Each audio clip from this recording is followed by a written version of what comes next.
नौका विहार पद्यांशों पर आधारित अर्थग्रहण व प्रश्नोत्तर।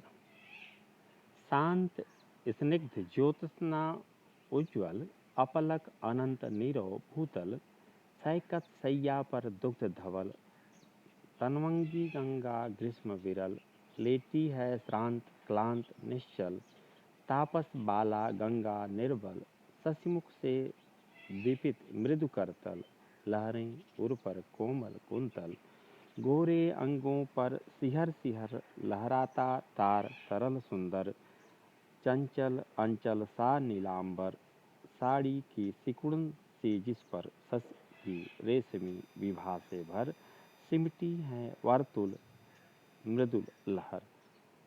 पद्यांश और उससे संदर्भित प्रश्न उत्तर।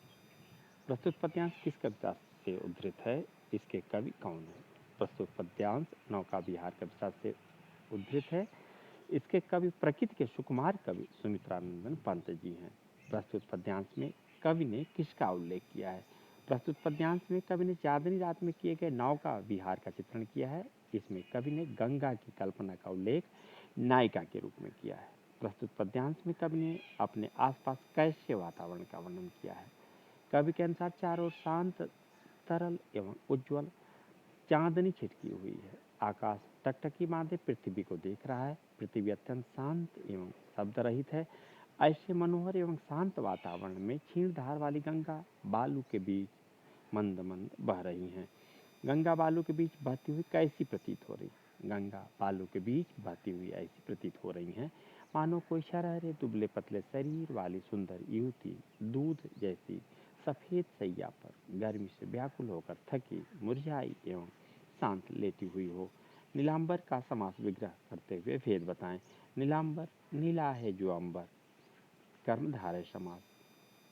जब पहुंची चपला बीच धार छिप गया चांदनी का कगार दो बाहों से दूरस्थ तीर धारा का कृष कोमल शरीर आलिंगन करने को अधीर अति दूर क्षितिज पर विटप माल लगती भूरेखा सी अराल अपलक नभ नील नयन विशाल माँ के उर पर शिशु सा समीप सोया धारा में एक द्वीप उर्मिल प्रवाह को कर प्रतीक वह कौन विहग क्या विकल कोक उड़ता हरने निज विरह शोक छाया को की का विलोक।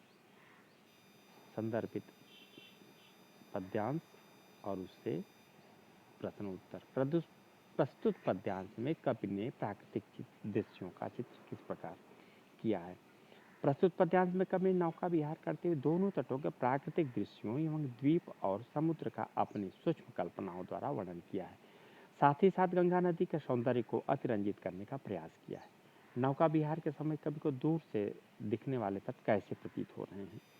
जब कवि की नाव गंगा के मध्यधार में पहुंचती है तो वहां से चंद्रमा की चांदनी में चमकते हुए रेतीले तट स्पष्ट दिखाई नहीं देते।